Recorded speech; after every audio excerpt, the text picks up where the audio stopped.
toujours à courir et à vouloir tout optimiser, à vivre sans malheur. Ce rythme effréné vous parle, n'est-ce pas? Préparez-vous à plonger dans une dimension où le temps ralentit et où l'esprit s'ouvre à de nouvelles perspectives. Absolument. Aujourd'hui, nous allons explorer le lien fascinant entre la méditation qui nous invite à ralentir et l'accélération de notre développement spirituel. Un paradoxe captivant. Concrètement, comment le simple fait de ralentir nos pensées peut-il nous propulser sur le chemin de la découverte de soi? Pour décrypter ce mystère, nous allons nous appuyer sur un article du site cielcristallin.com qui explore le concept du temps à la fois d'un point de vue spirituel et neuroscientifique. En effet, l'article met en lumière le contraste saisissant entre notre perception habituelle du temps rythmé par les horloges et l'expérience de la présence intemporelle, si chère aux traditions spirituelles. Cette idée que le temps n'est pas nécessairement linéaire, qu'il peut se dilater, se contracter. Tout à fait. Et c'est là que la méditation entre en jeu. En nous asseyant, en fermant les yeux, en observant notre respiration, nous prenons conscience de la façon dont notre esprit oscille constamment entre le passé et le futur. Nous oublions complètement le moment présent en somme. Exactement. Mais en cultivant la concentration, en nous ancrant dans l'instant, nous découvrons que le temps se modifie. Le flot incessant des minutes s'estompe, laissant place à une perception élargie, une sorte d'éternité du moment présent. C'est ce qu'on appelle le temps spirituel, n'est-ce pas? Cet état où l'esprit cesse de s'agiter et s'installe dans une profonde immobilité. Précisément. Et ce qui est fascinant, c'est que les neurosciences commencent à décoder les mécanismes cérébraux à l'œuvre pendant la méditation, et notamment son impact sur notre perception du temps. Alors là, je suis curieuse d'en savoir plus. Qu'est-ce qui se passe concrètement dans notre cerveau lorsque nous méditons? Des études ont montré que la méditation active certaines zones du cerveau comme le cortex préfrontal, impliqué dans la concentration et la régulation émotionnelle. Parallèlement, l'activité d'autres zones liées au stress et à la projection dans le temps diminue. Donc on pourrait dire que la méditation met en pause nos ruminations sur le passé et nos angoisses face au futur. C'est une excellente façon de le dire. L'esprit se recentre sur le vécu de l'instant. Et ce processus neuronal induit une sensation de dilatation du temps, une expansion de la conscience. D'accord, ralentir grâce à la méditation reconfigure notre cerveau et nous ancre dans le présent. Mais en quoi cela accélère-t-il notre développement spirituel?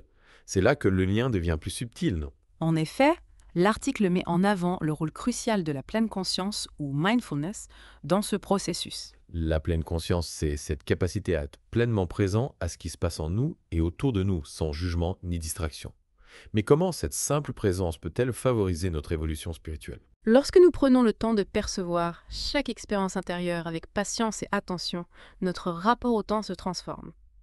Nous ne sommes plus dans la précipitation, mais dans un déploiement conscient de l'instant présent.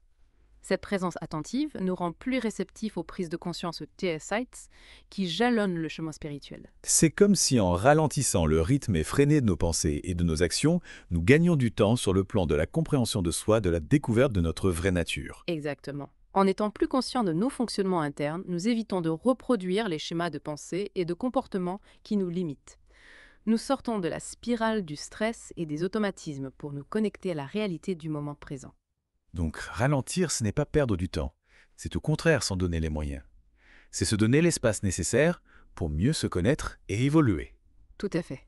C'est s'affranchir de la dictature de l'urgence pour embrasser la profondeur de l'instant présent. L'article propose-t-il des pistes concrètes pour intégrer le temps dans notre pratique de la méditation? Oui, il présente 5 techniques simples et accessibles même pour les débutants. Par exemple, la méditation sur le souffle ralenti, qui consiste à se concentrer sur sa respiration, en allongeant progressivement le temps d'inspiration et d'expiration. Cela semble être une excellente porte d'entrée pour expérimenter le ralentissement du temps intérieur. Absolument. Une autre technique intéressante est la visualisation de l'horloge intérieure. Il s'agit d'imaginer une horloge dont les aiguilles ralentissent progressivement jusqu'à s'immobiliser. Précisément. Cette visualisation induit un profond sentiment d'apaisement, comme si le temps s'arrêtait à l'intérieur de nous. C'est une image très parlante. Et il y a aussi le body scan Langlo, n'est-ce pas? Oui, cette technique consiste à prendre conscience de chaque partie de son corps, en partant des orteils et en remontant progressivement jusqu'au sommet du crâne. On s'attarde sur chaque zone, on ressent les sensations, on laisse le temps se dilater. Exactement. C'est une invitation à la détente profonde, un moyen de se déconnecter du flot incessant des pensées. L'article mentionne également le mantra de l'instant présent. Oui, il s'agit de choisir une phrase simple comme « Je suis ici maintenant » et de la répéter mentalement en se concentrant sur le moment présent. On peut utiliser ce mantra pendant la méditation, mais aussi dans la vie quotidienne pour se recentrer lorsque l'on se sent emporté par le tourbillon. Et enfin, il y a la méditation de marche lente. Oui, c'est une pratique qui invite à marcher en pleine conscience en portant attention à chaque pas, à chaque mouvement du corps. On synchronise sa respiration avec ses pas. On prend le temps de ressentir le contact des pieds avec le sol, la sensation de l'air sur la peau. Exactement. C'est une expérience étonnante qui modifie notre perception du monde et du temps. Ralentir, ce n'est donc pas seulement s'asseoir en méditation. C'est aussi changer notre façon d'aborder la vie quotidienne, n'est-ce pas? L'article propose-t-il des pistes pour intégrer ce ralentissement dans nos activités de tous les jours? Absolument. L'auteur nous invite à créer de petites bulles de lenteur tout au long de la journée. Par exemple, manger plus lentement en savourant chaque bouchée, en prêtant attention aux saveurs, aux textures. Oui, ou encore parler moins vite en articulant chaque mot avec soin, en laissant des silences entre les phrases. Conduire en douceur, en respectant les limitations de vitesse, en anticipant les freinages. En somme, prolonger cet état de présence cultivé pendant la méditation dans chaque geste du quotidien. Exactement. Et pour cela, il est essentiel de réduire les distractions temporelles, ces innombrables sollicitations qui fragmentent notre attention et nous maintiennent dans un état d'urgence permanent. Oui, toutes ces notifications, ces emails, ces réseaux sociaux qui nous bombardent en permanence. Apprendre à se déconnecter régulièrement, à se créer des espaces de silence numérique est crucial pour retrouver un rythme plus naturel, plus humain. Se retrouver face à soi-même, revenir à sa respiration, à la conscience de l'environnement, permet de libérer de l'espace mental et de faciliter le ralentissement, même en dehors des moments de méditation formelle. L'article parle aussi d'agir avec intention. Qu'est-ce que cela signifie concrètement? Cela signifie insuffler un esprit méditatif à chaque geste du quotidien. Par exemple. Laver la vaisselle en pleine conscience, en ressentant la chaleur de l'eau, la texture de l'éponge, en observant les mouvements de ses mains. Écrire un email en respirant entre chaque phrase, en relisant attentivement chaque mot. Prendre une douche en sentant chaque goutte d'eau sur sa peau, en appréciant la sensation de fraîcheur ou de chaleur. C'est porter attention à l'intention qui sous-tend chaque action. Pourquoi je fais cela? Comment je le fais? Cette attention modifie notre perception du temps. Nous ne sommes plus obligés de tout faire rapidement. Nous pouvons apprécier le processus, la subtilité de chaque instant. Oui, et au final, on se sent plus libre, plus serein, moins prisonnier de l'urgence permanente. Alors si je comprends bien, le temps souvent perçu comme une ressource rare et précieuse peut devenir un allié sur notre chemin spirituel à condition de choisir de ralentir. Exactement. Et ce ralentissement, loin d'être une perte de temps, nous permet de gagner en profondeur, en stabilité intérieure. Ce qui paradoxalement accélère le processus d'éveil. C'est ça. La méditation, en nous apprenant à être présent à l'instant, nous permet de suspendre la course folle de nos pensées. On apprend à observer le flot de nos pensées sans s'y identifier, à expérimenter des états de plénitude où le temps semble s'arrêter.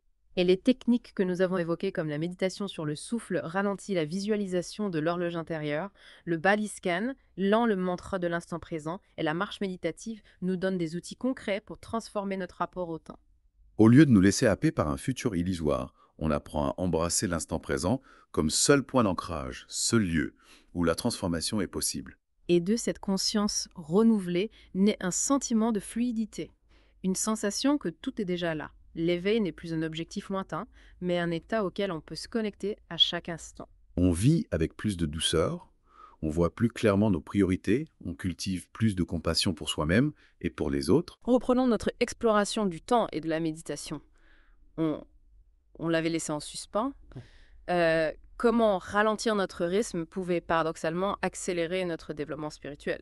Oui, exactement. On avait vu ça. Voilà. Et puis, on avait découvert quelques techniques de méditation pour apprivoiser le temps. Mais l'article va encore plus loin, non? Oui, l'auteur nous invite à adopter une véritable hygiène de vie axée sur le ralentissement. Il ne s'agit pas simplement de méditer quelques minutes par jour, mais de cultiver la lenteur dans toutes nos actions. D'accord. C'est le concept des bulles de lenteur dont on parlait. Manger plus lentement, parler plus calmement, conduire avec fluidité. Précisément, il s'agit d'appliquer la pleine conscience à chaque geste, à chaque instant de notre journée. Savourer chaque bouchée, laisser des silences s'installer entre les mots, respecter le rythme naturel de la circulation. Voilà. En quelque sorte, prolonger les bienfaits de la méditation tout au long de la journée. Exactement. Intégrer la lenteur à notre être, la rendre naturelle, spontanée. L'article souligne également l'importance de réduire les distractions temporelles. On est sans cesse bombardé d'informations, de notifications, de sollicitations. Oui, notre attention est sans cesse fragmentée, dispersée. Et cela nous empêche de nous connecter à la profondeur du moment présent. D'accord? Il est donc crucial d'apprendre à se déconnecter, à créer des espaces de silence numérique. Éteindre son téléphone, fermer sa boîte mail, s'éloigner des réseaux sociaux. Absolument. C'est essentiel pour retrouver un rythme plus humain, plus en accord avec nos besoins profonds. Se recentrer sur soi-même, se reconnecter à son environnement sensoriel, retrouver le calme intérieur. Et cela permet aussi d'apprécier davantage les moments où on choisit consciemment de se connecter. Non. Quand on consulte ses messages, qu'on répond à ses emails, c'est un choix délibéré et non pas une réaction automatique. Tout à fait. On agit avec intention, on n'est plus esclave de la technologie. On reprend le contrôle de son temps et de son attention. L'article nous encourage également à vivre avec intention. Comment traduire ce principe dans notre quotidien? C'est apporter l'esprit méditatif à chaque geste, même le plus banal. Laver la vaisselle en pleine conscience, ressentir la chaleur de l'eau, la texture de l'éponge, observer les mouvements de ses mains, cuisiner en savourant les odeurs, les couleurs, les textures des aliments, ranger son appartement en prêtant attention à chaque objet. On est pleinement présent à ce qu'on fait. On sort du faire vite et mal pour entrer dans une dimension de soin, de précision, de respect. C'est cela. On s'applique, on prend soin de chaque détail. Et paradoxalement, en ralentissant, on devient plus efficace. Parce qu'on est plus concentré, plus précis, moins sujet aux erreurs. Exactement. Et surtout, on redécouvre le plaisir de faire les choses bien avec soin et attention. On ne cherche plus à tout expédier rapidement, on apprend à apprécier le processus, la beauté du geste. Au final, on se sent plus serein, plus apaisé. On n'est plus en lutte contre le temps, on l'accueille comme un allié. Tout à fait. On se synchronise avec son rythme naturel, on retrouve une harmonie intérieure. Ralentir, ce n'est donc pas juste une technique de méditation. C'est une véritable philosophie de vie. C'est une manière d'être au monde. Une invitation à la présence, à la lenteur, à la simplicité. Et en cultivant ces qualités, on s'ouvre à une nouvelle dimension du temps. On découvre que chaque instant est précieux, que chaque geste peut être un acte de conscience. Oui, c'est une profonde transformation de notre rapport au temps. On passe de la précipitation à la patience de la frustration, à la gratitude de la dispersion à la concentration. Et cette transformation intérieure nous permet d'avancer sur notre chemin spirituel. Absolument. On se libère du poids du passé, on lâche prise sur l'angoisse du futur, on s'ancre dans la réalité du moment présent. Et c'est dans cet espace de présence que l'éveil devient possible. C'est là que la magie opère. On pourrait dire que ralentir, c'est accélérer son évolution spirituelle en empruntant un chemin différent, un chemin plus intérieur, plus subtil. C'est une belle image. On cesse de courir après le bonheur, on le trouve dans la simplicité du moment présent. On apprend à vivre chaque instant pleinement en conscience, en savourant chaque respiration, chaque sensation, chaque rencontre. Et c'est dans cette plénitude que se révèle la beauté de l'existence, dans toute sa simplicité et sa profondeur. Alors à tous ceux qui nous écoutent, je vous invite à expérimenter le pouvoir du ralentissement dans votre vie. Prenez le temps de respirer, de vous connecter à la nature, de savourer les moments simples. Et vous verrez que la vie vous réserve de belles surprises. On se retrouve très bientôt pour la 3e et dernière partie de cette exploration du temps et la méditation. D'ici là, prenez soin de vous. On arrive à la dernière partie de notre exploration du temps et de la méditation. Si vous vous souvenez bien, on a vu comment la perception du temps pouvait changer avec la méditation. Oui, et comment tout ça, ça influence notre cheminement spirituel. Exactement. Et puis, on a vu plein de techniques pour intégrer le ralentissement au quotidien, manger en pleine conscience, se déconnecter, vivre avec intention. Mais j'ai l'impression qu'on peut aller encore plus loin, non? Oui, c'est vrai. L'article nous invite à réfléchir à la nature même du temps. Oui, il nous rappelle que le temps, comme on le voit d'habitude, c'est une construction mentale. C'est une illusion pour organiser le monde, le découper. Oui, on le voit comme une ligne droite avec un passé, un présent, un futur. Exactement. On est souvent piégé par cette vision. On ressasse le passé, on s'inquiète pour le futur et on oublie le présent. Alors que c'est le seul moment qui existe vraiment. Oui, le passé n'est plus, le futur n'est pas encore. Seule la présence est réelle et la méditation nous y reconnecte. En nous aidant à lâcher prise nos pensées, nos émotions. Oui, on arrête de courir après le temps, on l'habite, on savoure chaque instant.